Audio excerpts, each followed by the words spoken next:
Ok, vamos mergulhar nisso de cabeça. Sejam bem-vindos a esta nossa análise de hoje, onde a gente vai dissecar, para valer, o inimigo número 1 de quem faz o Enem: o tempo. Porque olha só, não é só sobre saber a gramática de cor ou ter uma sacada genial.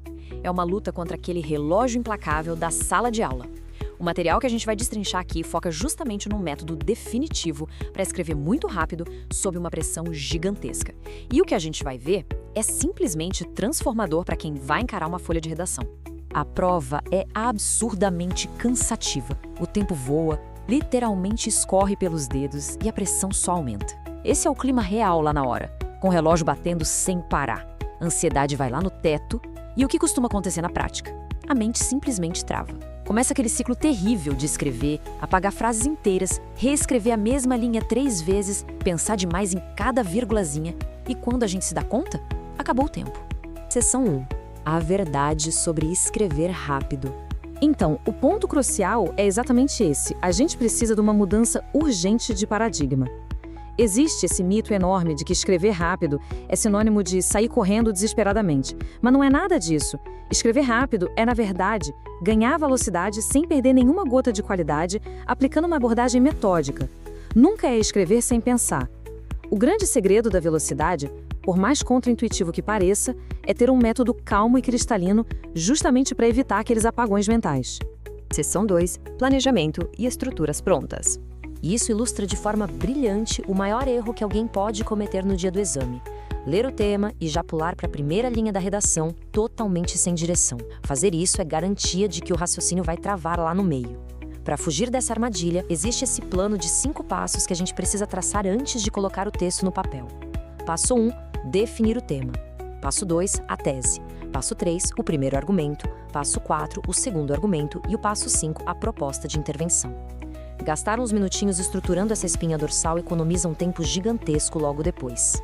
Mas o planejamento vai um pouco além. A gente tem esses blocos de construção que são super essenciais. Uma introdução tem que ter contexto, tema e tese.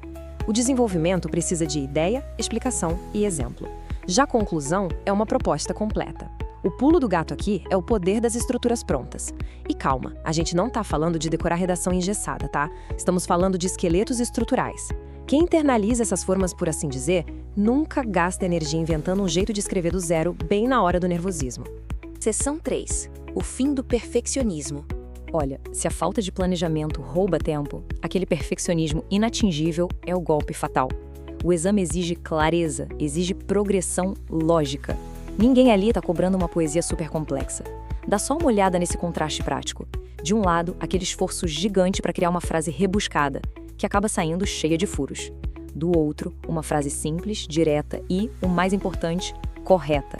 Gente, uma estrutura simples que funciona vale 1000 vezes mais do que uma estrutura gigantesca e supostamente perfeita que nunca é finalizada. O foco absoluto tem que ser o progresso constante do texto. E, já que tocavas no assunto do perfeccionismo, um lembretinho importante. A caligrafia tem que ser legível, óbvio, mas ali não é um concurso de arte. Ficar desenhando letrinhas redondas e exageradamente perfeitas só suga um tempo valioso. Se dá para ler sem esforço, a ordem é fazer a caneta continuar andando.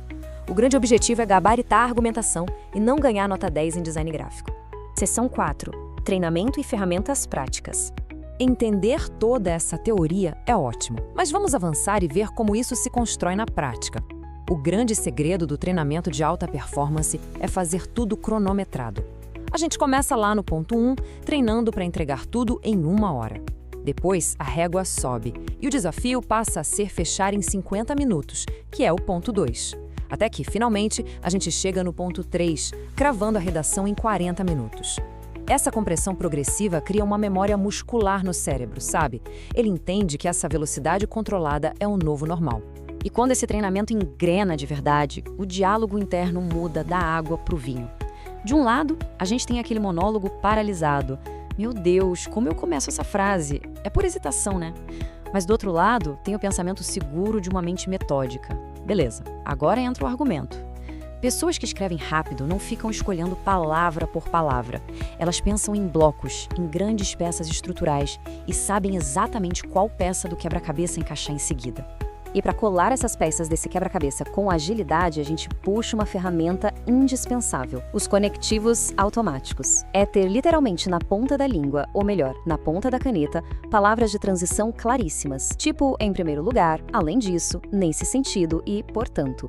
Só o fato de ter esses termos engatilhados já mata aquela pausa angustiante ao tentar ligar uma ideia a outra. Com essas ferramentas de ligação preparadas, a fluidez no texto é mais do que garantida.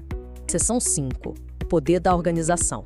E agora, encaminhando a nossa análise para a reta final, a regra de ouro inegociável de tudo que a gente viu é esta: a estrutura gera velocidade.